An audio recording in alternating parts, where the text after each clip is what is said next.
In December 1914, as World War I shifted from a war of movement to trench warfare, the Western Front became a harsh battlefield of prolonged stalemate. Soldiers endured bitter cold, frozen mud, and growing fatigue, fostering a sense of shared hardship among enemies.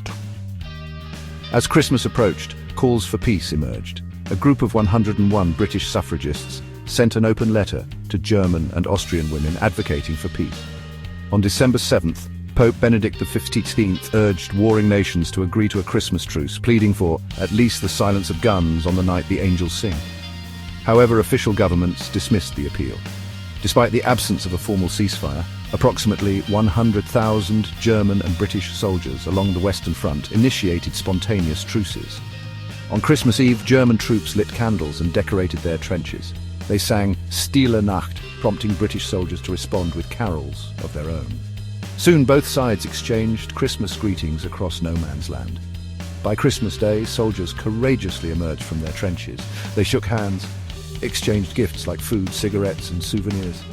They even played a historic game of football, an iconic symbol of peace and camaraderie. The temporary ceasefire also allowed both sides to recover and bury their fallen comrades with dignity. These unofficial truces occurred across various parts of the front, lasting from a few hours to several days. However, military commanders soon reasserted control, ensuring that such truces would not happen again in subsequent years.